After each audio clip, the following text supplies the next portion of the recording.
Hello and welcome to Can We Play Already, the D&D Twitch channel and all sorts of other things channel, where today I'm going to be talking about how to play God, which I know very, very well because I have a complex. Today I have with me two of my very good friends. I guess I should introduce myself first. I'm not just God, I'm also go by Patrick. Yeah. And with me today, I have... Hello, I'm Justin.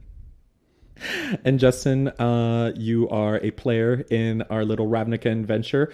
Who do you play? I'm a player not only in Ravnica but in real life. And Bye. in Ravnica, I play Milos, the beautiful centaur lad who is inside a unicorn and outside a unicorn thanks to the strap-on horn that he wears on his head. Beautiful. And we should respect his choice to identify as unicorn. Yes. Very beautiful. Yes. All right. And then next to him, we have... My name is Ben, and I usually do the producing on our streams here on Can We Play Already? And I'm usually running the things behind the scenes for our Ravnica campaign. But today, I thought we'd take a minute to kind of dive behind the screen with Patrick here and talk about, DMing and how he's gone about running the adventure and how he's gone about prepping it. There's the adventure that's in the book, the Guildmaster's Guide to Ravnica, that kind of gives you an intro and gives you lots of different cool options as how you want to run the game and how you might want to do it based on what guilds your party members are from. And then Patrick's even picked up from the little tidbits here and carried it forward onto, more new adventures for our friends in our party here. Mm-hmm. So today we're just kind of dive in, talk about the adventure that's written in the book, and then also kind of deconstruct things and maybe get some cool behind the scenes DM tips from Patrick. Yeah, that's what I'm here for. Nice.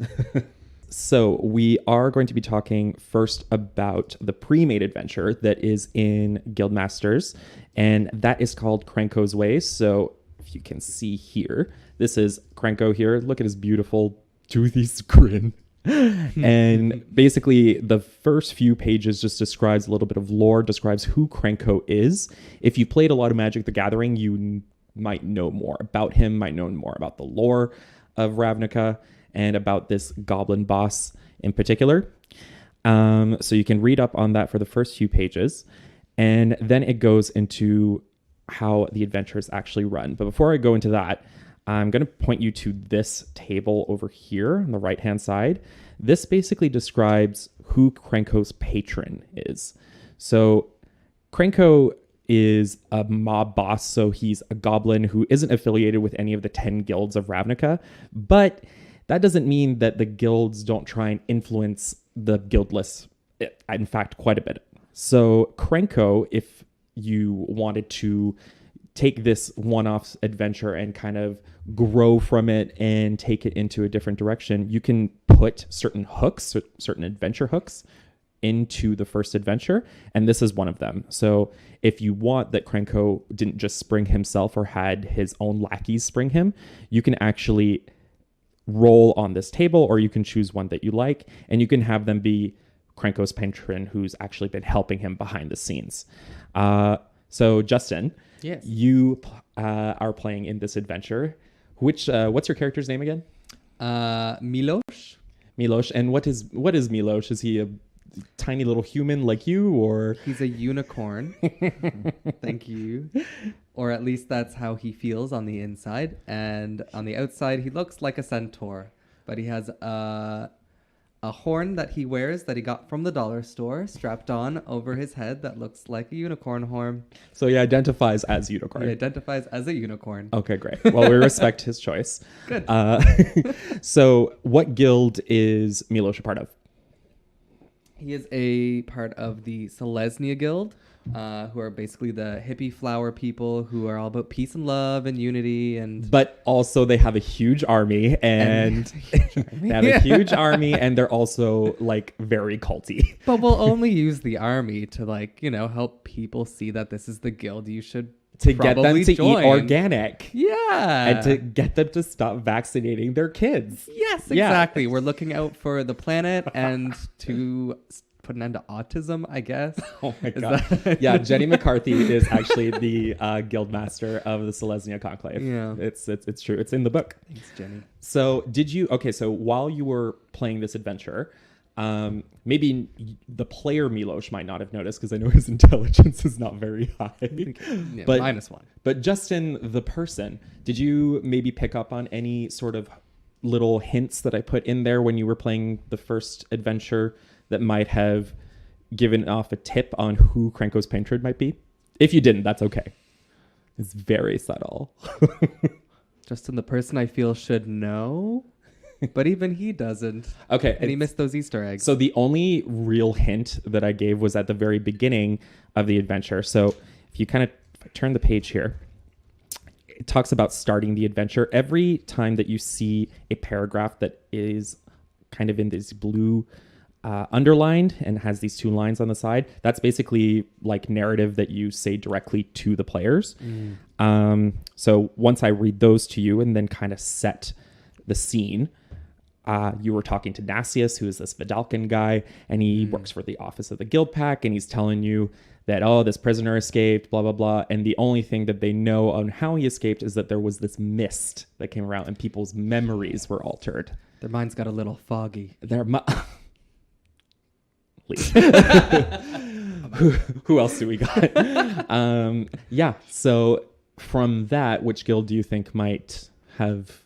Which guild do you know affects memories and works with like darkness and mist and Yeah, they shady. Yeah. So basically it also gives you that suggestion like, well, how was KRENKO sprung from after he was being transported to this new prison?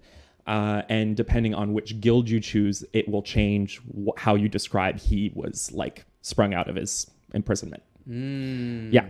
For your own adventure, if you're planning on continuing on from there. They give 6 suggestions here, but you could pick any of the 10 really if you wanted to. Some might be a bit more difficult to kind of justify why they would do that. Like Selesnyans, they're so wholesome. Well, exactly. Selesnya, and it kind of wouldn't make too much sense, but you never know. There might be some reason that they're doing it, or it might be a particular person or faction within the Selesnyans that, sprung him. You can come up with lots of different things. Extending from the first adventure into your own campaign, and the game highly recommends you do so and use this kind of as a stepping stone for that. Then you do want to think about which guilds your players are in. It does suggest that, let's say you have 4 members of 4 different guilds playing into this adventure, then they suggest that you have like the main villain kind of, or like KRENKO'S patron, be from a guild that none of the party members are from. But I think that that's kind of limiting. You can absolutely still have members of that guild, because the thing about guilds is there are lots of people within the guilds who have their own agenda as well. So it's totally possible to, have guild members disagree with one another. And especially with Dimir, it's very possible that certain people in Dimir might want certain things, and because information is so sparse between different members, it's very possible that could happen. Like that mystery, that intrigue that they kind of presented. So that's kind of why I chose them. Lots of assassinations, lots of stealing, and including stealing people's memories. They actually have members in their guild mages that are able to steal memories, and they also have vampires that are specifically trained to not only drain blood, but to drain people's psychic energy. Yeah, so that's fun. And in MTG, they have all these cards like Mind Grind and Memory Erosion, and what are they called? There's a bunch of them. They're all like Mind. Yeah. And like... So it's cool that that the book actually took that flavor and those mechanics from the Magic the Gathering game and actually, applied them to D&D. And it was very easy to do because, high fantasy just had to tweak a few things here and there. And yeah, in this book, there are actually mind drinker vampires that have their own stat block and stuff as well, which is pretty neat.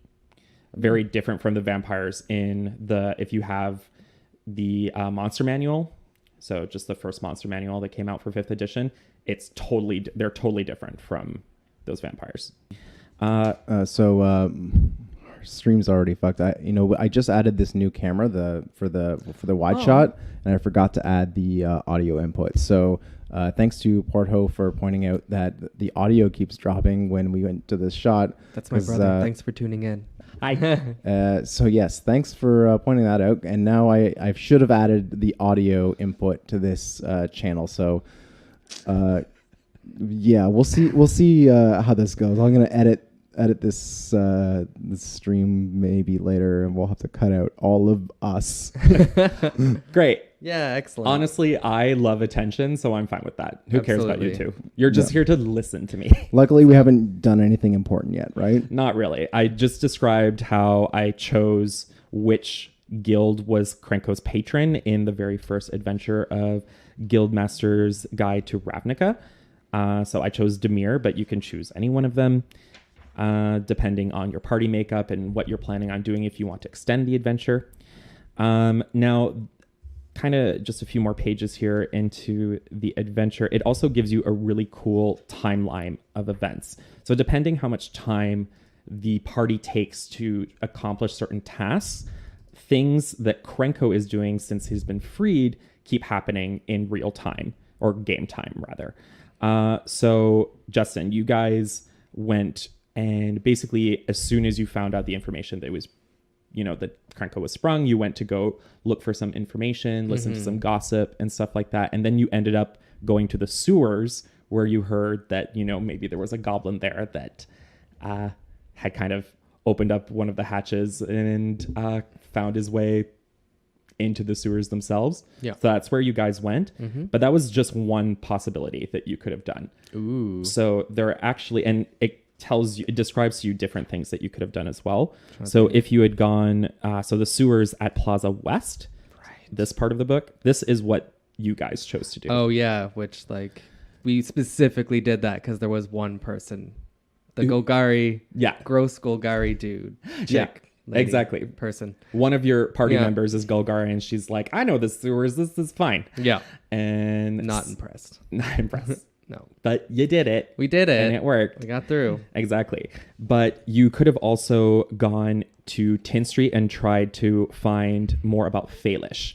And you could have actually found Faelish's workshop and talked to her and maybe try and convince her to bring or tell you what she knows about KRENKO. As you know, you didn't do that. And because of that, I actually, and we'll talk about that when I go into what I wrote for the next adventure, but I kind of implemented what you didn't do with Faelish partly into the next adventure, but with some heavy modifications. Okay. Yeah.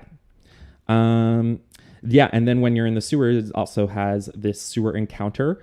So it describes to you, how to roll, how the DM rolls to determine what creatures they might encounter while they're in the sewers, because the sewers are pretty dangerous. Yeah. I didn't do that. I knew which creature I wanted them to fight. So I had the gray ooze, which was one of the suggestions on the table here. Oh, yes. And you didn't have too much trouble with that. No, that was fine. That was fine. That was like the warm-up round. That was, yeah. That was our first go. Yeah. Exactly. That was legit. And thanks for not picking the fungal zombies I see sitting there. Yeah.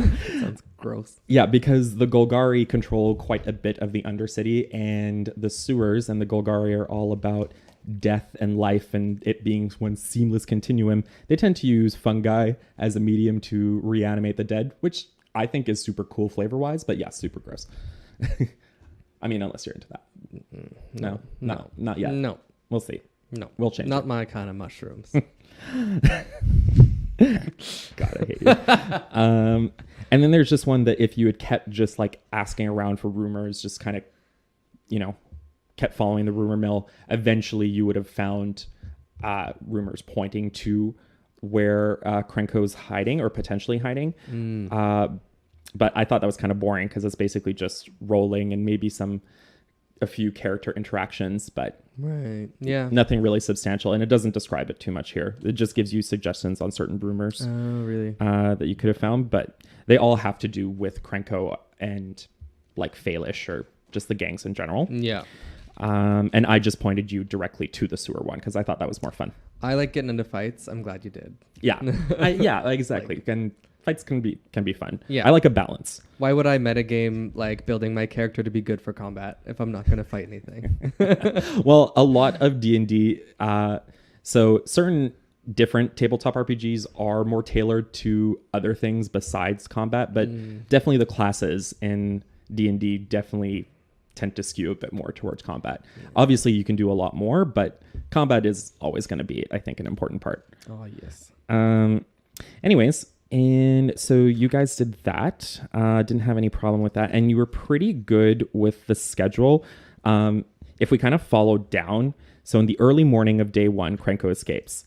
Late morning, Krenko meets with his gangs and prepares a disguise for himself. Noon, Krenko and his gang secure an abandoned warehouse and a temporary hideout for the mob boss. So that's where you guys ended up and actually fought him. Yeah. Was in that hideout that he set up on the first day that he escaped. And it was only that evening that you were contacted by Nasius and were given the job of finding him. Yeah.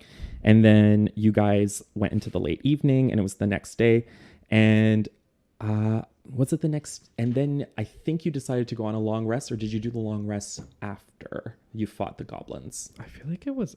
I remember being ill prepared, but maybe that's just most fights and I'm getting them confused. No, I think you were ill prepared. Yeah. So I definitely think you went on a long rest before the goblin fight.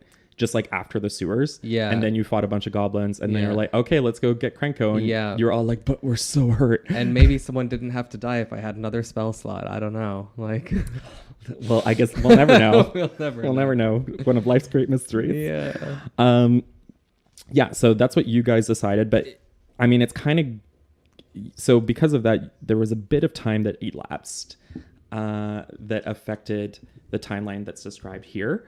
But yeah, it wasn't anything too serious. Basically, remember when you kidnapped that one goblin? Yeah. And then you were... So... What was his name?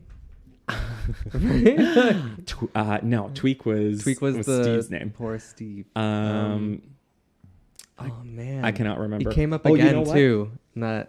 I have... So this is something I made. Ooh. This is actually a list of NPCs. And this is what I actually made for the adventure that kind of follows this that Jeepers? I wrote. Jeepers. That was his Jeepers. name. Yeah. So that's not actually in this book. That was just me. They kidnapped one of these goblins. And so this is a part where DMs kind of have to do a little bit of improvising, which I'm very good at. And it's something that comes with practice, basically. Yeah. But they were just like, oh, what's your name? I'm like, Jeepers. So Classic goblin name. Classic goblin name. Yeah, I mean, that was his baptismal name.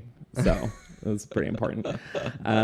So once you guys kind of kidnapped Jeepers, I kind of had a little fun with it on how to role play him. Basically just like a sniveling little coward, but also an opportunist and whatever. So just kind of had fun with that. And then while you were questioning him, based on the timeline that I determined by how long it took for you to accomplish certain tasks, if you fail certain tasks, that means that, if you keep doing it, it just kind of takes longer. So based on that sort of stuff and you guys taking that long rest during one of the days, I determined that it was at the point where a bunch of explosions rock Foundry Street as the Shattergang brothers, which was that rival gang that was against Krenko, were starting to blow up a bunch of places around Foundry Street because they knew that Krenko was hiding in one of the houses, one of the warehouses in there. So that's what was starting to happen. Now, if you guys had not actually gone and actually gone to Krenko and brought him to Nasius by like noon on the third day, basically basically like the Shattergang brothers explode where Krenko was hiding. Krenko survives and he escapes. And then like near noon of day 3, a bunch of Boros Legion come in and try and pacify the area and like take in a bunch of the goblins and stuff. But basically you lose Krenko's trail and you failed. Ouch. Yeah. Okay. So good thing we killed off Steve and you succeeded. instead of taking a long rest. Yeah. Yeah. Good job.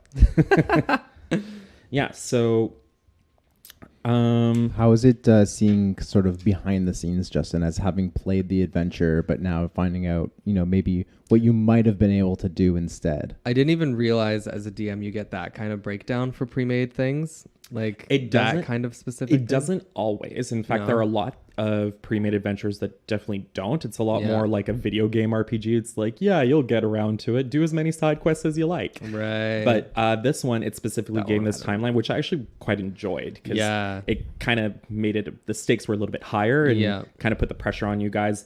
And I kept hinting that, like, even as not me, the DM, but role-playing as Nassius, the guy giving you the job, I was hinting like, we want to get this done soon. If not, the Shatter Gangs might get him first. And so your characters were kind of picking up on that. Oh, yeah. Yeah. It's pretty eye-opening to see what the time crunch was. Mm-hmm. Yeah. But you did I'm it. usually pro, like, just taking an extra rest.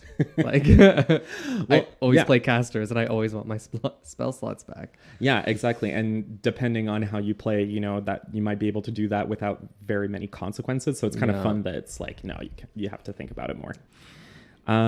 Then when you actually do confront Krenko, this is the map to, I actually have it here as well. This is the map to the warehouse itself. Now, you guys actually only saw this little portion right here. Yeah. Because you broke into this side entrance and you managed to beat Krenko and kill his 2 lackeys that were in here with him. So you didn't have to fight in here. But which I'm a little sad about because in here, like, you see this thing on the map? Yeah. So that's actually in this book. So you can see this loading image. rig. Oh, that looks fun. Yeah, so it's basically this steampunky sort of contraption that a goblin rides and used to, like, smash you.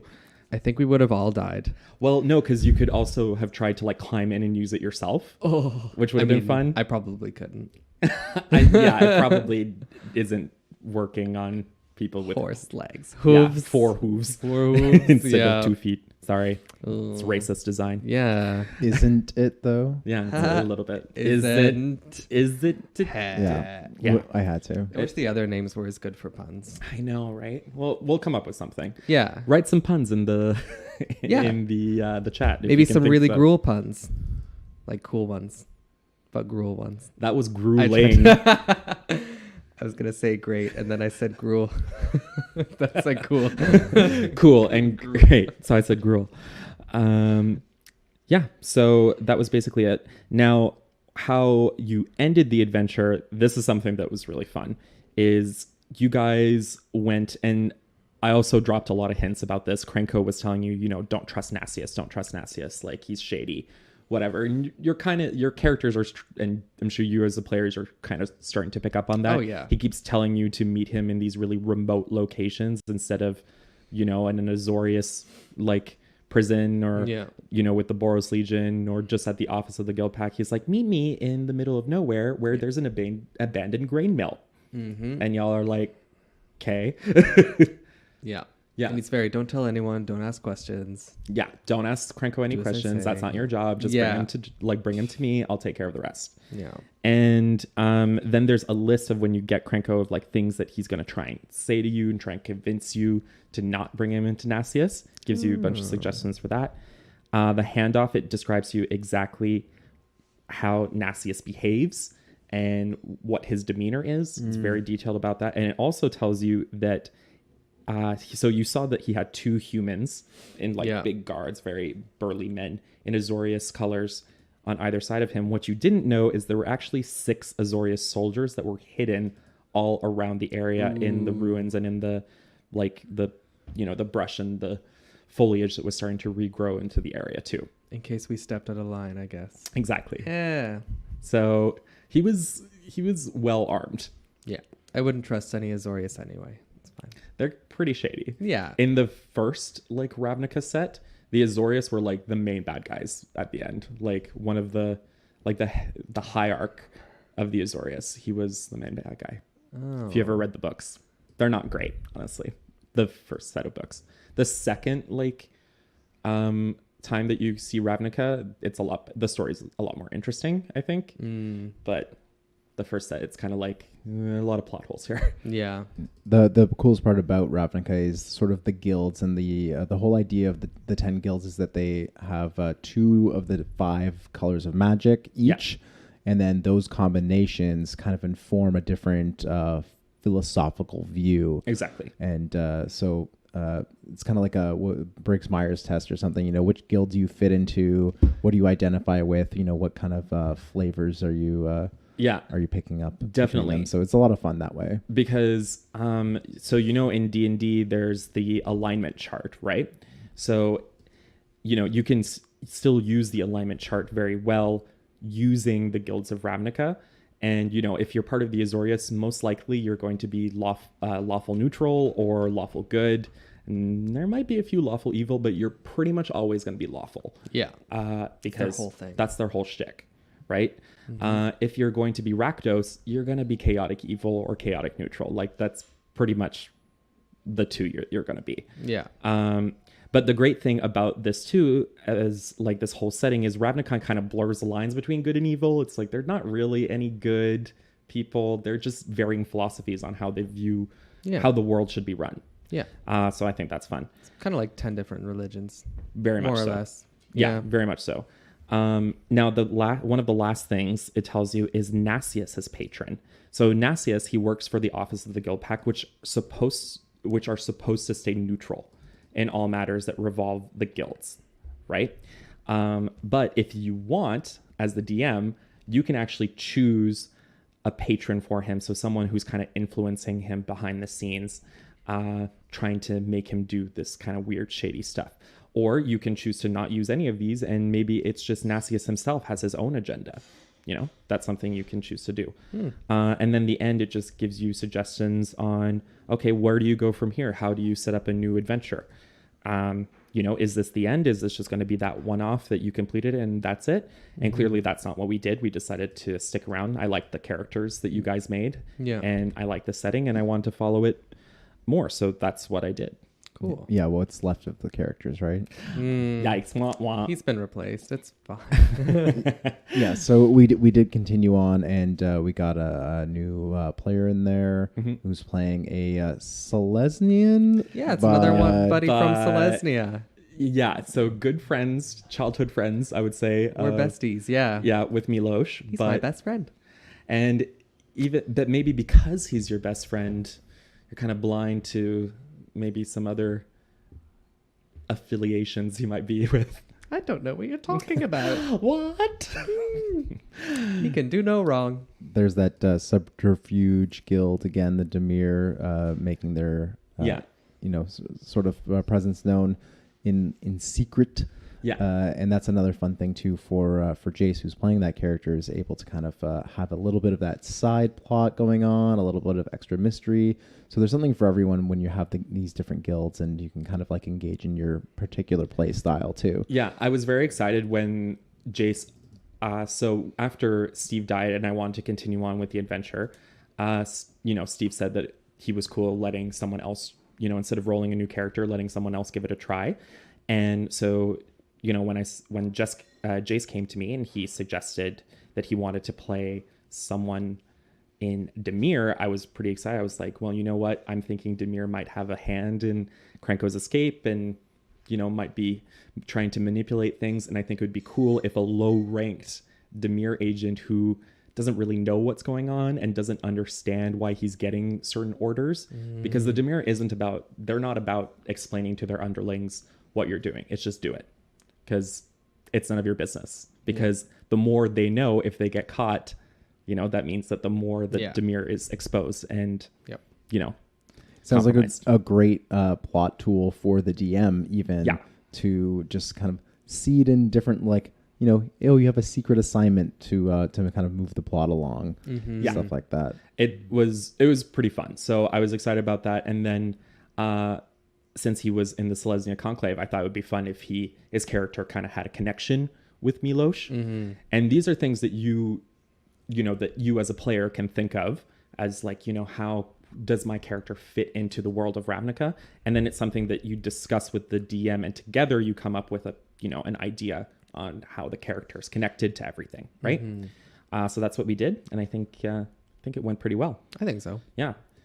He's made it a little difficult to maintain the illusion sometimes. Of You're my best friend. Luckily, Justin's character Milos is very trusting. Yeah. Naive. What was his Stupid. flaw? I can't remember what his flaw was. It's you Always believe the best in people. It's something to that effect. Until you don't have a see. reason to, something like that. Yeah, exactly. Basically, you're like, no, ha ha ha, like he's my friend. That's all that matters. Yeah. Yeah. So I think that's a fun flaw too. I think so too. That he's exploiting. Yeah.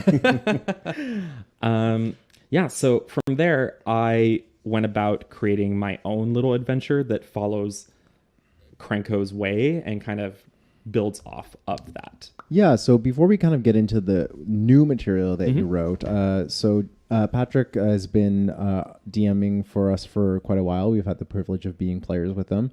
And you've done with us both like published adventure stuff as well as making up your own things. So maybe you can talk from like the DM's perspective a little bit about what it's like running an adventure that you're kind of maybe adapting like from the book versus where you kind of get to flourish on your own and make new things, and maybe particularly because the Ravnica book gives you a lot of tools and suggestions for where to go forward, kind of what you took out of the main adventure here. Yeah, so I for this particular adventure, I did take a lot out of KRENKO'S way. So I did mention that one of the NPCs, Faelish, was one of the possible routes that you could have followed to actually find KRENKO in this very first adventure. And since you didn't, I decided, well, I kind of like the idea of Faelish and, you know, you guys maybe interacting with her. So I actually picked her from this book and then just kind of placed her as, you know, the next important NPC that Nasius wanted you to find. Yeah. And you know, it kind of sounds very similar at first, you know, it's just, okay, go find another person. But then when you go there, you realize like she's very unstable, you know, she's very paranoid and, you know, she's convinced that the Dimir are after her and she thinks that you guys are part of the Dimir. Well, yeah, that's which is only fair. Which is partially true, right? Yeah. So you're right. I have had experience doing both, and so the very first adventure I ever played was a pre-made adventure, The Lost Mines of Phandelver, right? The introductory adventure to sort of D&D, 5th edition. Yeah. And then now the introductory adventure on the Guildmasters setting for Ravnica. Yeah, exactly. So I'm happy that I started with Lost Mines of Phandelver my first time because I'd always kind of been interested in playing D&D or like a little bit. And then in the past, like 5 years ago or so, I was like, no, I really want to get to playing. And then I approached you guys and a few of our other friends and like, you know, let's do this. And you're all like, yeah, hell yeah, let's do it.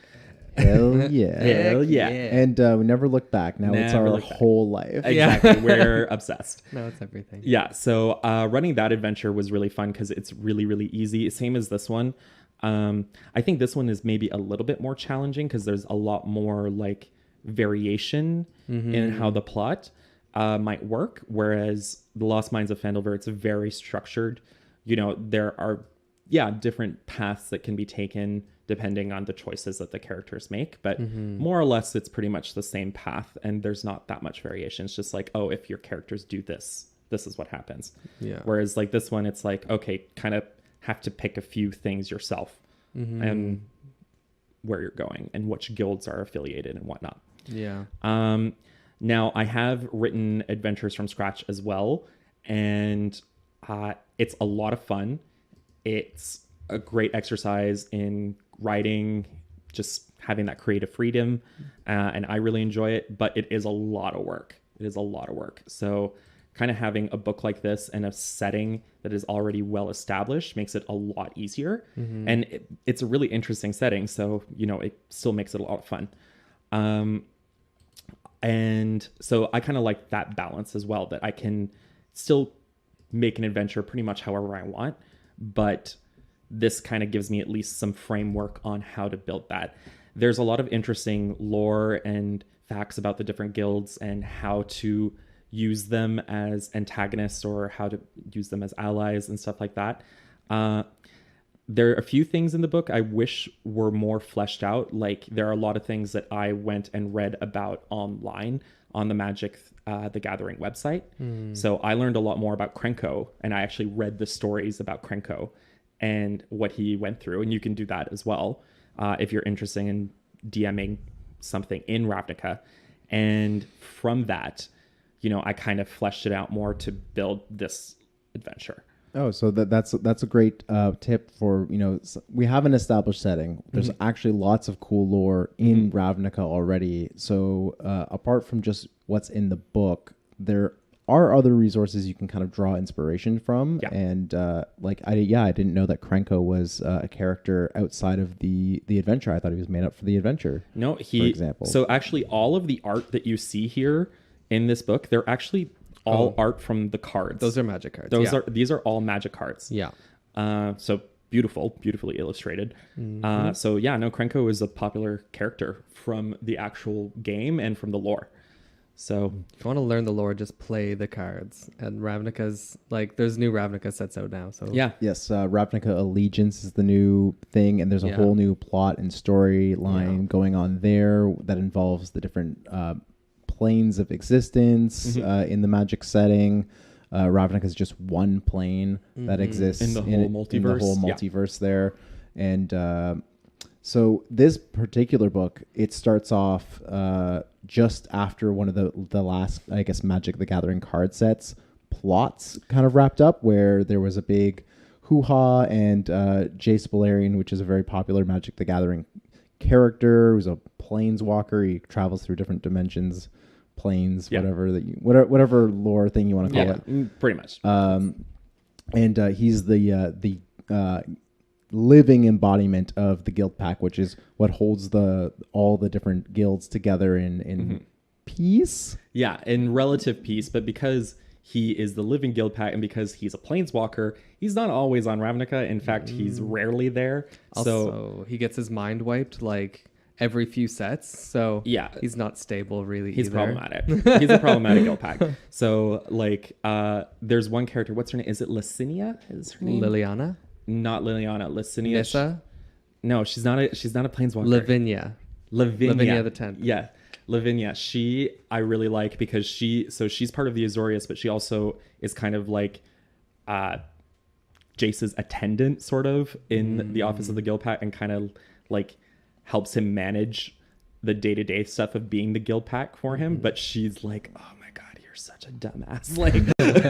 Like I hate you, but I need to do this. He's supposed to be smart too. That's like his characteristic. He's the mind mage. He's all about like brain stuff and reading minds, mind control, like supposedly good at thinking and planning, but but sometimes the heart gets in the way, Justin. Yeah. Sometimes you think you should all just take on Nicol Bolas before he strikes at you, and maybe that is exactly the wrong idea. It was the wrong idea. Yeah. Spoiler. Yeah. Nicol Bolas is sort of the main villain in the Magic the Gathering setting at the moment, and the current Ravnica card set seems to have a lot of plot involved around Nicol Bolas's, return machinations. Exactly. So everything's kind of coming to head in the Magic storyline in Ravnica, which is really interesting because it ties right into the D&D book being released. And frankly, if you don't know where to go from this adventure and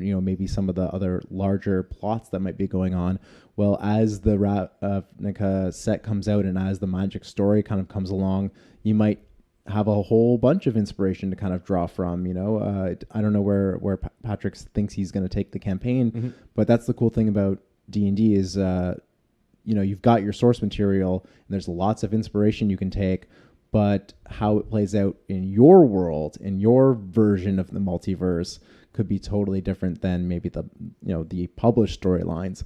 But certainly lots you can take inspiration from there. Yeah, and Ravnica is, it is just a single plane, but it is also a very, very large plane with lots of variety and lots of intrigue, lots of ancient, ruins and structures just lying below the surface, and lots of really cool lore and history. So it's really easy to come up with lots of different things that could be happening. There's a lot of variety, so it's fun. yeah, you got your different guilds.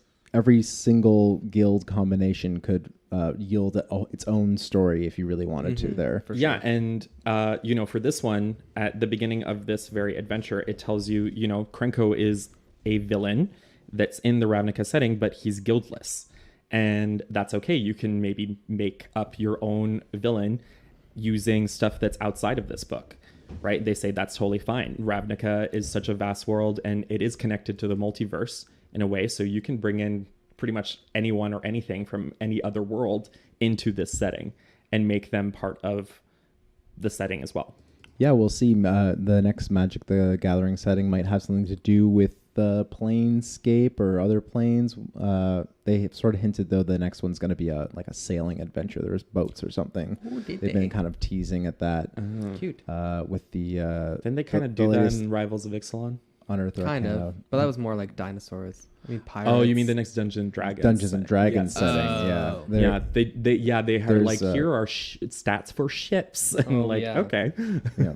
Who knows? There might be ships on the what do they call it? The weird space that's not really space that they have in D&D. The ether? No, it's got the some void. Ethereal realm. No, it's got some funny name like Flubelflabum. Yeah, and the Flugefladen. It's Dutch. Huh. But one thing I wanted to ask you about in this adventure is they have this Office of the Guild Pact, which I thought was a really interesting kind of concept to kind of introduce, because you have all these disparate guilds, but you might have a party that's made up of several people from different guilds, and the book tries to give you some tips on how to run those kinds of adventures, but having something like a central authority that connects all the guilds seems really useful as a DM to kind of drive plots that bring different people together from different guilds. Definitely, because the idea of, it's not uncommon for people in different guilds to interact with one another. In fact, being part of a guild is often something you choose for yourself.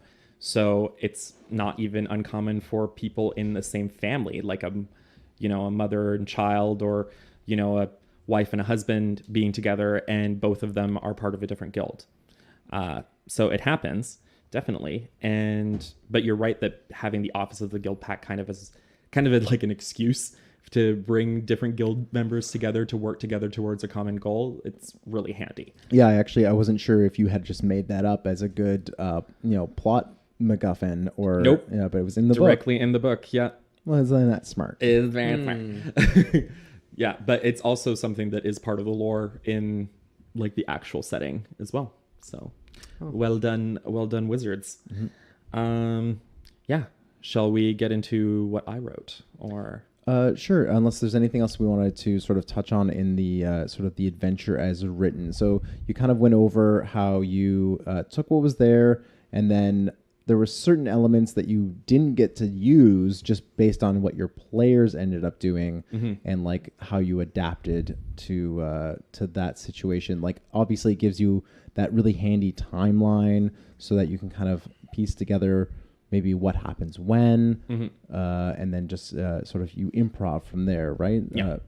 But I don't know. Is there anything else that was kind of like a standout to you or Justin, from the play session? Well, I did like that they have a lot of new creatures in this book that I actually also took inspiration from. But a few things just to note. So I did mention that the Grey Ooze was a monster that they fought in the sewers. Grey Ooze is not in this book, so you need the monster manual for that. I do like this book. I don't think it's perfect. I think there is room for improvement, including a lot of typos that I hate. Yeah. It's really annoying. Wow. Yeah. Unforgivable. Really. Well, you're paying a lot of money for this. Like, Yeah. really, like, come on. You hire an editor. Now, I wouldn't have missed those. but Sorry, Jeremy Crawford. well, yeah. I like Jeremy Crawford a lot. Oh, I love mad him. He's respect. great. But like, come on, like, Womp womp. but it's also like a supplementary tool. So you can't, using this by itself, I would say is insufficient. Like you would still need like the monster manual, I would say. Oh, yeah. But for at least like the Goblin gang members, they have their own stats. Like they're slightly different from just the regular goblins in the monster manual. And then Krenko, of course, has his own stat block. And that sweet loading rig that you guys never got a chance to fight. Sad. Maybe someday. Maybe someday. Definitely. Yeah, that's pretty much it. It's a pretty straightforward adventure. It's really short, just one session.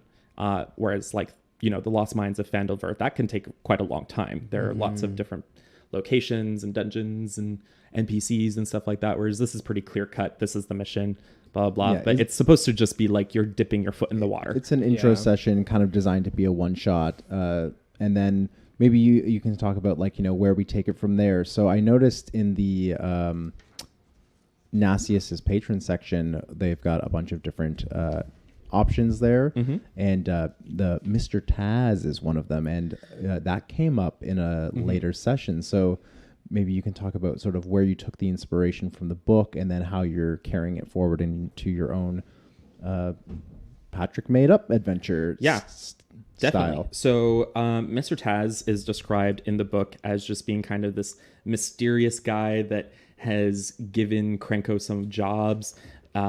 It's also believed that he's the one who told or who gave Krenko this magic shiv that he used to stab through some magic barriers.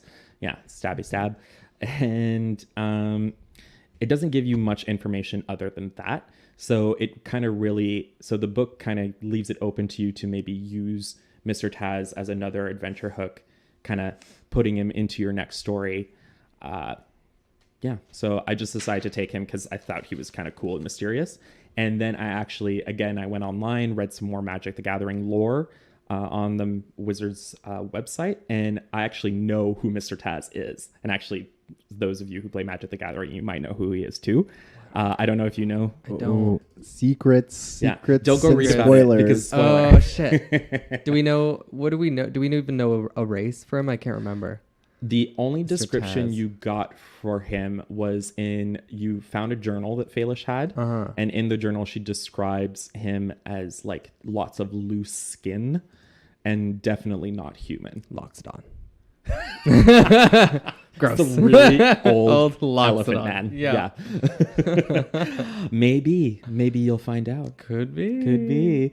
So I definitely took Mr. Taz from this book and then kind of expanded upon it from reading the source material myself, and then kind of just made some stuff up as well, which also you're totally free to do. Don't feel like it's necessary for you to, if you don't have the time or don't want to read more about, you know, Magic the Gathering lore or Ravnica or whatever, you're free to take this wherever you want. This is your world. This is your version of Ravnica. So do what you want. You know, I just kind of like a little bit of structure from that. Yeah, exactly. You've got the source material where you can take inspiration, but it's at the end of the day, this is D&D. It's not Magic, the setting, the story. It's D&D. You do what you do, and the DM can make up whatever he likes. Exactly. Then other things I took, I also mentioned Falish, that I did take her. Now, Falish, it tells you what stat block she has, and it is a stat block specific for a creature in this book, or an NPC in this book, of like an is it sort of worker sort of thing. Now, what I did, though, because I thought that particular class or whatever that she had was a little too weak, I decided to give her something a little bit stronger, just to make it more challenging for you guys. Thanks for that. My pleasure. So in this book, in the adventure, she's actually so if I open the page here, she's actually a Scorchbringer Guard, which is basically just an is-it person who has a flamethrower. So instead of actually having her being the Scorchbringer Guard, I instead had two Scorchbringer Guards rummaging through her things, the two Goblin Girls. Right, remember? yes. Yeah, so I took that stat block and I just modified it to be a different character that I made up. These two girls, these two female goblins. Aww. And instead, the stat block I gave for Falish herself is I made her a Counterflux Blast Seeker. Ooh. So basically, she has access to spells, and she's quite a bit tougher. So I think that's a lot more challenging and a lot more interesting. So that's something that I changed, because in the original adventure, I think it makes sense that she's just a Scorchbringer Guard. You're level 1. you're not going there to capture her. You're just going there to talk to her and try and get some information. But because I modified it into a later part of my own adventure in this setting, I decided to tweak it to make it, more interesting, because I want her to be a more fleshed out character. Oh, yeah. Yeah. She was. I feel like that fight still didn't last long. We went like 2 rounds and we were just... Yeah. So... done. Yeah, and it's, you guys were hit pretty hard by the mephits that you fought, those little elementals. That's something that also, if you watch that, also not in this book, it's from the monster manual, but they're a mix of 2 different elements together, and the Izzet are all about that. They actually, there's a part of the book that gives you recommended creatures depending on which enemy you're fighting. So I actually took inspiration from that table. Where is it? Here it is. So Izzet creatures. So they have a bunch of them that are specific in this book, and then they also have some that you can go look at in the monster manual itself. And so I just took a bunch of mephits. I thought those were very easy little servants that could be protecting the perimeter. And then also I had the galvanized weird, which was that big kind of ice crystal thing with lightning inside of it. Yeah. To kind of help protect her. Yeah. Yeah. So all of that I took from this book. Then there's also the first pub that you guys went to that had that big old minotaur there. He was the bartender. Was that with the kitty?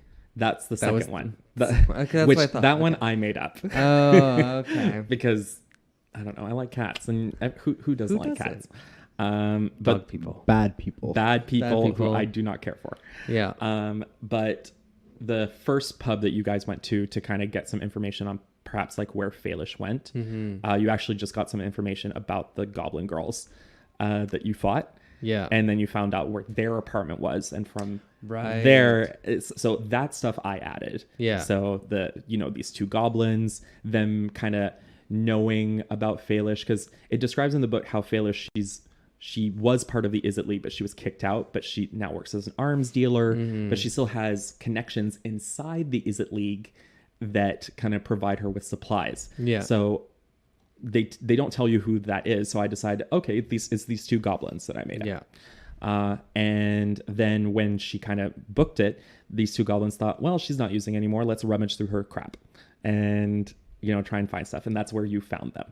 Yeah. Yeah. And then destroyed them. So I actually, in my notes, I had very detailed things on how their personalities were. And, they didn't if you question them, these are they're like, this is the amount that you had to reach to try and get them to talk and stuff like that. If you're doing an intimidation or a persuasion check, and then you guy just killed them. Wow. Pretty sure it was Jace killing them. It was. Yeah. If I recall, you guys were trying to hopefully get some information out of them, and like Patrick as the DM, like obviously had kind of prepped to have these guys give you the next clue forward, but sometimes the players just kill everybody. Yeah. What are you gonna do? Yeah, Shame. You can plan all you want, but ultimately your players will never do exactly what you think they're gonna do, that's part of the fun. Yeah. So you do have to be good at coming up with contingency plans on the fly and improvising. And that's what I did. So I was just like, oh yeah, well, this apartment, where we found a photo album of them. Yeah. And slept in their bed, I think. Yeah. Actually, I think I might have planned for that too. I think I did write about that. Oh yeah. Yeah, the apartment. I did write about that. God, I'm good. Oh, backup plan. Nailed it. Yeah, so in here, like, it's just a bunch of notes on, like, kind of step-by-step different scenes or things that they would be doing. I have notes on different checks that they might want to do if they're trying to perceive something or do something specifically. Different enemies they might fight. Also different clues and treasure they might come across depending on where they're going. Nagra's remedies, that's actually also something that was mentioned in the book that you guys didn't come across. And it actually describes Nagra in quite a bit of detail as well. So Nagra, remember, she was the old goblin lady who owns like this apothecary, and you guys went there to get some potions and stuff. Yeah. You guys actually could have gotten information from her as well in the first adventure. And because I kind of liked her character, and because you guys were still in that vicinity, I was like, oh, let's bring her in. Why not? As well. I made up the whole thing that she has like the fake voice that's all sweet, and then like the gruff, like that I made up. Yeah. that was fair. Yeah, like, you know, you have to add like something interesting for each character. You know, the book gives you some like little things on this is how they behave and stuff, but coming up with mannerisms and something that's more believable and just kind of fun and funny, you know, that's kind of part of the process as well. More engaging. Yeah. And Martin really opened the door for you to do that with her by pissing her off, right? Yeah. You know? So like, you know, when he was pissing her off, I was like, what if she had that? I didn't plan for it, but I was like, well, she has an apothecary. What if she has a vial of poison in her shirt, and then she tried to poison him?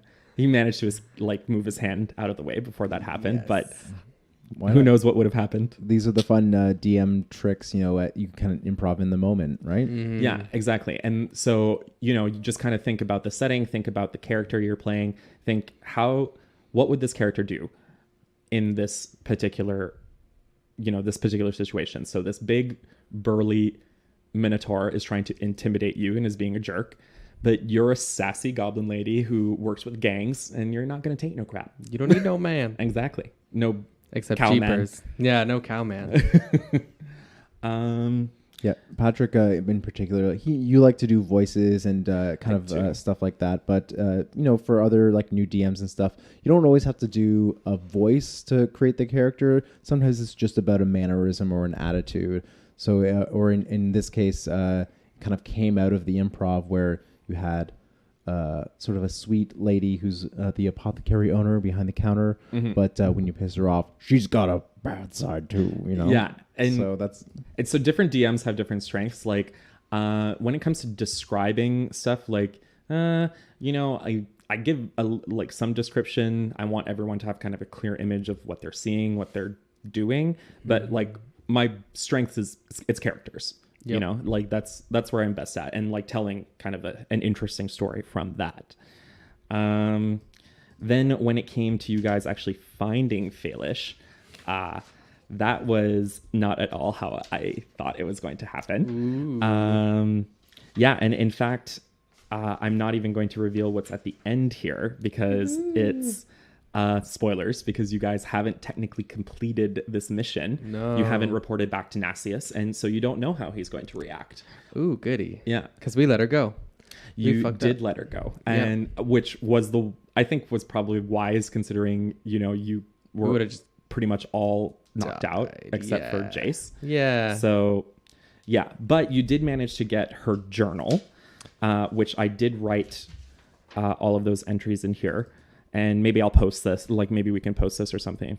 Yeah. You know, people want to read it. If you guys want to read it too, just for like, sounds good. Get the clues and stuff fresh in your minds. But it's basically, let us know if you want more content and what kind of content you want. If you think that seeing Patrick's notes will be useful, or even if you want to run your own adventures in Ravnica, that's something that we could try to do. Is, you know, give some other DMs tools to kind of pick up their own adventure in the same way that Patrick is writing as we continue to play, which hopefully soon we'll have another session on that. Yeah, I'm hoping so soon as well. So yeah, so you guys still kind of figuring that stuff out.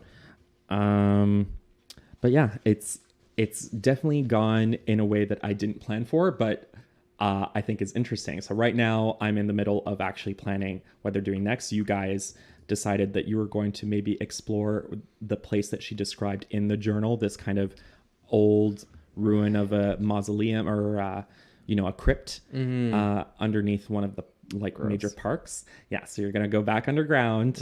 Yeah, which you love. No ladders, please. We'll just lower you down with like some ropes and a pulley. That's what I will insist on next time. Okay.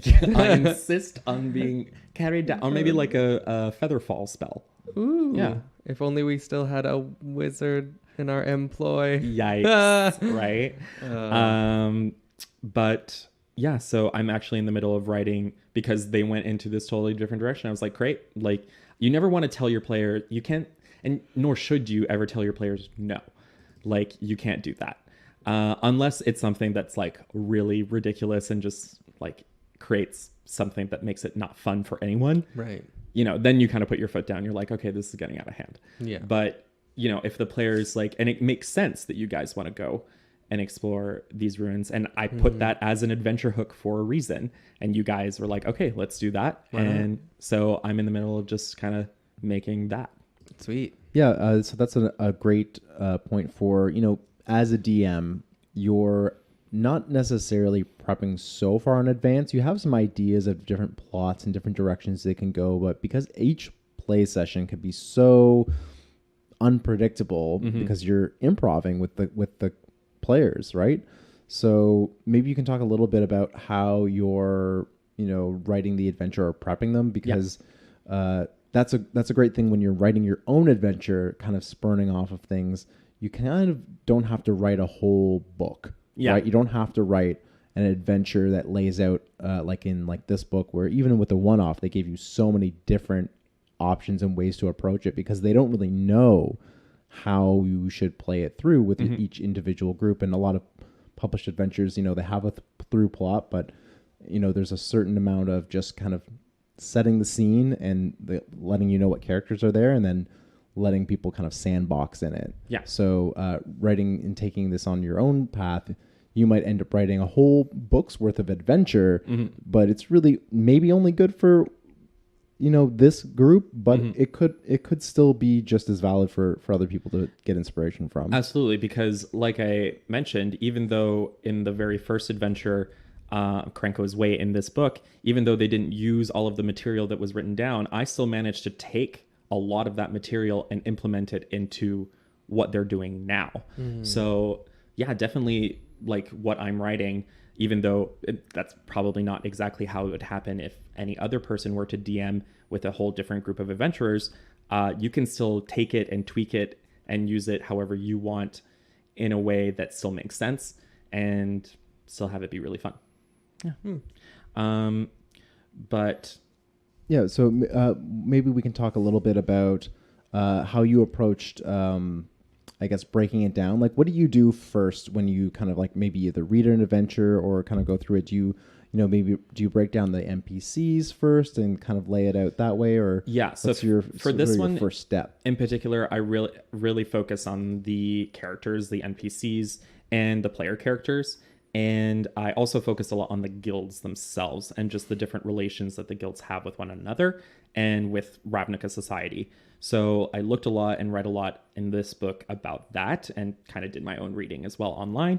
And then I kind of showed that earlier, that I have this guide that this is actually just for me, because like I mentioned, I think characters are very important. That's the part I'm really good at. So I kind of made a list of different characters, what kind of group they're affiliated with, and then just kind of wrote some stuff on how they act, what they look like, a stat block that might be applicable as well, if, you know, there is one. And this is something that I can go by as just like a quick reference, like, oh, they're talking to this NPC. Okay, well, this is kind of what they look like, and this is how they're going to act. And oh, they're fighting them. Well, I know that I'm going to go and open the book to this page, and that's what it'll be.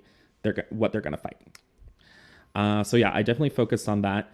And then from the characters and kind of their motivations and what they're thinking of doing, that's when I came up with like the particular setting and the areas that they were going to. So I figured they're probably going to go to this pub that they didn't go to in the first adventure, and probably go and explore that. Then I came up with like, okay, well, Faelish knows that she can't stay in her like workshop anymore. She knows that it's not safe. So where should she go? And that's when I decided to come up with the idea of, oh, there's an abandoned workshop that the Izzet used to use. And that's where she was been hiding out. And yeah, and then kind of just flesh it out more from there. And then you also have to think about adding like those adventure hooks on, you know, your characters might not always pick up on everything, and they might not always succeed on everything, obviously. So you have to coming up with contingency plans right off the bat is good. But yeah, you do always have to be ready to think on your feet. I had the adventure hook of the journal, and, you know, describing like that crypt or whatever in it. I still have the adventure hook of you guys going back to Nasius and talking with him and seeing what goes on there. And then I also added potentially for, you know, another like spin-off or side quest or whatever. I had, remember you found like this weird star globe that produced like that darkness. Yeah. So that was something I came up with. It's so neat. Yeah, because the Izzet, they're all about, you know, the Izzet League is one of the guilds, and they're like chaotic scientists, engineers that like to come up with lots of different inventions. And, you know, and some of those inventions are very important and, you know, are totally fine and legal. But then there are some that are quite dangerous that they're allowed to do to some extent, but there are some that are kind of strictly forbidden. So I decided, okay, well, what if this was a workshop that was doing more shady stuff? And, you know, maybe this is kind of part of what they were trying to experiment on. Yeah. I was like really surprised. Like the whole room was black, and then we could just throw a blanket over it and cover all the darkness. I was like, oh, there's got to be some really suspicious stuff in here, and this is going to be a big deal, and we won't be able to deal with it. And then it's like, oh no, we can just drop this darkness ball in our bag. But that's cool. And that's what's fun is that, well, now you're in a sense of security, perhaps a false one. Yay. And yeah, so that's something I like to do too. I always like to mess with expectations. So, you know, if you think an adventure is going some way, like it's pretty much probably not going to go that way, because I think predictability is boring. Yeah. And my mind works in weird ways. So yeah, you've played with me a while. So oh yeah, we've seen it. You've seen it Firsthand, many angles. Yeah, yeah. I was gonna say, it's like, I was gonna give a particular example, but I actually have another group of people who might be playing one of my old adventures. So I'm not gonna say it on camera because I don't want to spoil it for them. Maybe we'll get to see if we invite them to play on our channel for the D&D. Maybe, yeah. Because there's plenty more D&Ds we can do, but we've been really enjoying the RAVNICA'S setting because it's just got so much great juicy material to go off of. It's a really fun setting. Yeah, for sure. How much do you hate it when, like, try as we might, we can't unlock that door? For example, we're failing all our rules, and there's a sweet thing you want us to find back there, and it's like, well, we failed that roll, and there's nothing anyone can do about it, and we'll never see it, and you wrote it, and it's gone, and we're leaving. And yeah, it's definitely like, there's definitely a little part of me that dies every time, but there are always opportunities, like, you know, I'm not, there are some DMs that are really strict about that. They're like, nope, they didn't find it, they will never see it again, blah blah. Whereas for me, I'm just like, well, maybe it was never in that room, maybe it's in this room in this other place, like, and still makes sense if I modify these few things. It's Schrodinger's magical items. There you go. Like, you know, so I kind of like improvising like that. There are definitely some things I was like, well, they didn't find that magic thing, too bad. Like, yeah, like, you know, sometimes stuff like that I'll be more strict about, like magic items or like loot. But usually if it's like a key story thing, I try and find a way for you guys to implicate it. Sometimes it's not, a lot of it is creating choices for the characters, and sometimes you don't have a choice. You as a DM don't have a choice. They're going to make choices you don't expect. But sometimes it's also about creating the illusion of choice. So it's like, oh yeah, you guys chose to do this. No, you didn't. I manipulated you to thinking and this is what you're going to do. That's how life is anyway. Exactly. The illusion of choice. These are the hot DM tips that people are tuning in for, is just manipulate your friends into doing what you want. Manipulate your friends into doing, oh, are you kidding? I do that in real life. Like, we also live together. Yeah. And oh God, the things I've made you do. You're like, what? You didn't even realize it, did you? Yeah, I'll just like, what? No, I'm kidding.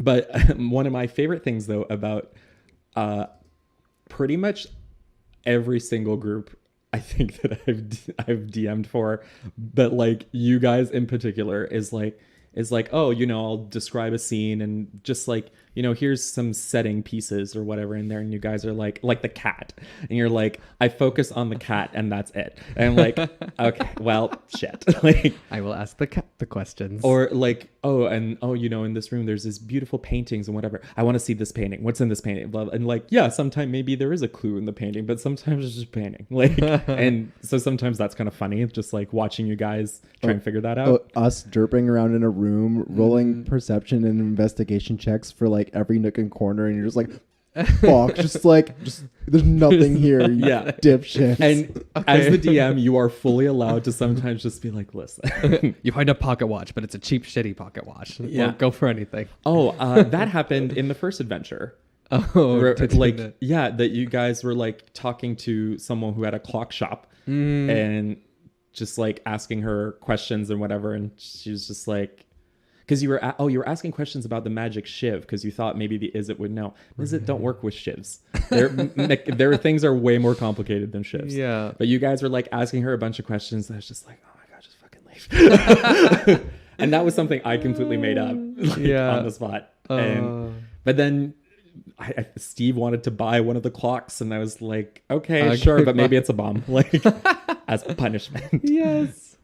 Yeah, I also like to punish you guys in fun ways, just for fun. I like it. Yeah.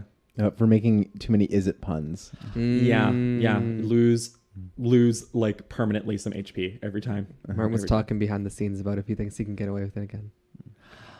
Oh, well, see now you've told me, so I'm gonna be listening for it. Ooh, who else can I throw under the bus? Also, Julian said, no. Yeah. Do you guys have any more questions for me? Chat. Do you guys have any questions about how I run my game? You're like, oh my God, like I couldn't possibly be as wonderful as you, Patrick, and like you're right, but you know, I'm sure I can help in some way. Even if you're not watching this live, like the apparent 4 people who could, you know, say hi. Hi, people.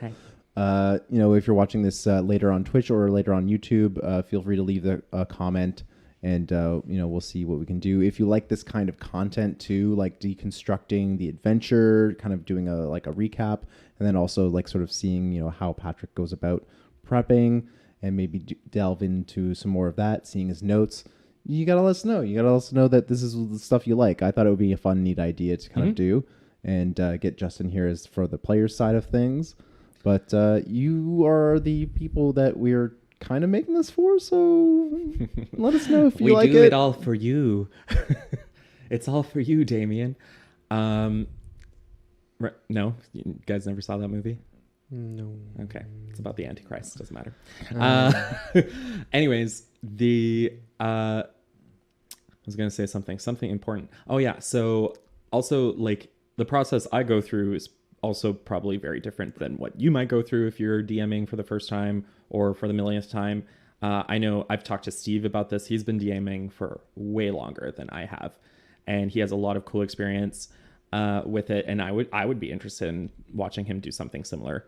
Definitely for like. Oh yeah.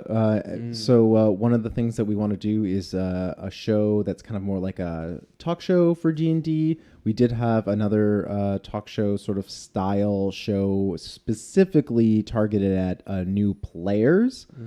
It's called WTF D&D, and I'll upload that to YouTube in due time. We had a sweet adventure with that. Yeah, and Steve was DMing. Steve DM'd for us as a one-off. So if you want to see him doing his DMing, look for that on our YouTube channel once I get to uploading it. And then from there, I think it'd be great if we had some more talks with other DMs and kind of got some tips and tricks and stuff like that for you guys. Yeah. So stay tuned and find out. Yeah. Yeah. So I don't know. Any other questions? Questions, comments, concerns, insults? Only insults from now on. Only insults. Patrick, you suck. What's this lump on my crotch? Roll for investigation. Roll for medicine. Medicine. Yeah. Oh, it is bad. It's infectious. Oh shit. Yeah. Awesome. Yeah. Thanks for tuning in. This was shorter than I thought it would be, but it's the adventure's kind of short. So Short and sweet. It is.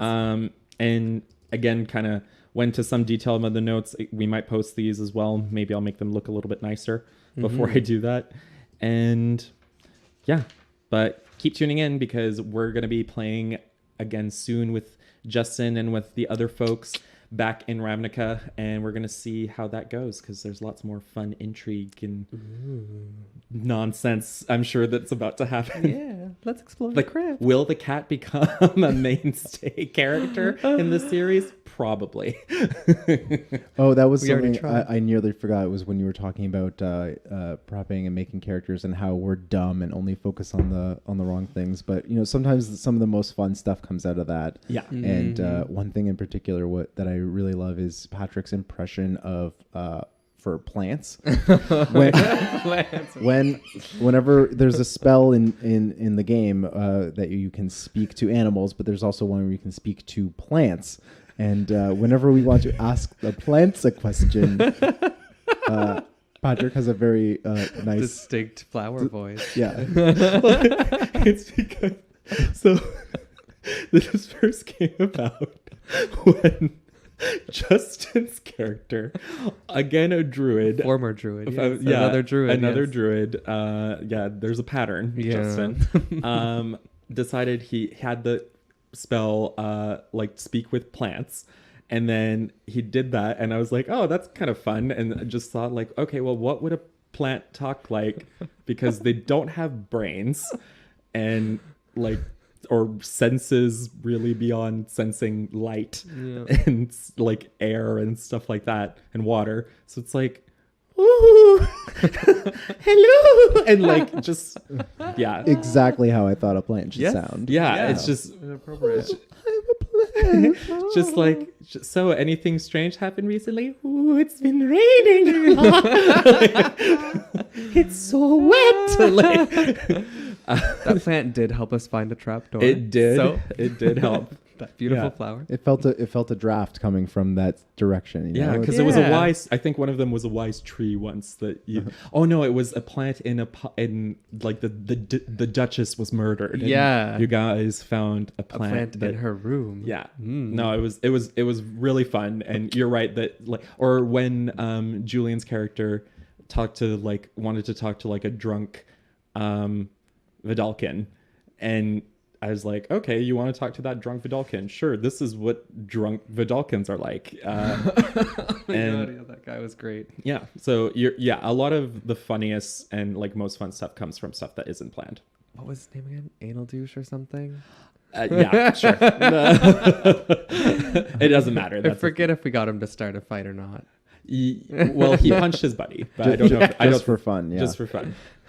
He punched his buddy, but that was just some lingering resentment. Yeah. Yeah. So if you want to catch up on all of our streams, just tune in to the YouTube channel. Like I said, I'll promise I'll upload them soon. But if you let me know you really want it, then maybe I'll be more motivated to do it faster too. Yeah. Give it to me, Ben. Yeah. But this is great. All right. Well, thank you guys so much for joining us in chat. And if you're watching this later on YouTube, eventually years from now, thank you for that as well. Again, my name is Patrick. You can follow me at, this is always fun to say online because everyone makes fun of me. You can follow me on Twitter and Instagram at BloodPhoenix89 because I'm an emo kid, Yeah. apparently. Can you just I'm put your- also emo, but in a totally different kind of way than Yeah. Patrick. Yeah. You could change your handle if you want. It's too Well, no, late. but now I'm keeping it out of spite because Oh, yeah. over the years people keep making fun of me, and that just makes me want to keep it more. It just makes you stronger. Yeah, exactly. Your hate sustains me. And again, thank you for joining us, Ishmael. Where can people follow you if they are so inclined? Basically just on Instagram at Jazzkin321. JAZKIN. Yeah, Zed because Canadians. Because we're Canadian. and that's the correct way to pronounce that And letter. I've always said Z, and I am really trying What? to. Yeah, it's just, I don't know. Something about Do you it. know? Is that a Nova Scotian thing? We'll talk I don't about think this so. It later. was kind of like half and half there, even. But weird. you know, I'm trying to refrain myself. I blame the alphabet song because Yeah. Y and Z, it's just like it just rhymes better. Yeah. I got that. But even Blend in Black, it was Zed. Yeah, You're right. We You're know. right. Plus We it- know the proper. Yeah. Then we had the Zellers mascot Zeddy back in the day as well. Oh my god. Somehow that didn't stick with Zellers. me. Yikes. And also big thank you and welcome to Ben. Ben, where can people find you? I quit all my social media except for this. This is the only thing that matters to me now. All right. Yeah. Follow us here. So at Can We Play Tweets is where I try to send notifications whenever we're planning to do a stream. Usually I say something like, we're going to do a stream tonight. And then later on that day, I'll say, it's going to be at 8 o'clock. And then at 8:20, we get started. So It's a gay 8 o'clock. yeah, So so 8:20. that's actually it. That's why you should follow us on the Twitter so that you get the sort of minute by minute live update notifications on just when exactly we're going to be doing Yeah. these streams in the We future. know you're all waiting with like bated breath. Just, you know, you're like, oh God, when am I going to get me some more of that? Can we play already? When am I get to, when are we going to get to see Patrick's beautiful hair again? Next Tuesday, probably. Probably. But take a good look at Ben because you won't see him again in 2019. Yeah, I'll be back behind the screen at least until some other people can kind of get involved here. But you know, we're growing. 2019 is going to be our year. We're going to do all the streaming, and this is the place to do it. Can we play already? It's our philosophy of let's just fucking Let's just play. do it. Yeah. Can we just do it? Like, I just really want to play. So that's kind of the philosophy here, and we're gonna have more tabletop stuff, and we're gonna get back into. We've been streaming Dream Daddy Friday nights, Yes. which we took a little break from because holiday December's just fuck everything up. And So Drag Race, which I don't even know if we'll have a break. no. So yeah, so hella gay. Yeah. But also, What? yeah, there's the Drag Race All Stars 4 finale, which will be totally outdated by the time anyone watches this, is in 2 weeks, and then so after that, we'll be back on Friday nights doing our Dream Daddy streams and having a lot of fun with that. For the 2-week interim before Drag Race season 11. Oh boy. It's too much. Yeah, so that's it, everyone. Thank you so much for joining us. Follow us, subscribe, whatever. We already told you that a million times. Yeah, I keep mentioning it. It's kind of getting annoying, right? Yeah, God, we're becoming like those YouTubers who are like, hey guys, like, comment, subscribe. Yeah. I just want people to do it so that we have more people who care. I don't know. yeah, no, I feel that on a spiritual level. No, Okay. it's all good. Bye, guys. Bye. Thanks for tuning in. Thank y'all.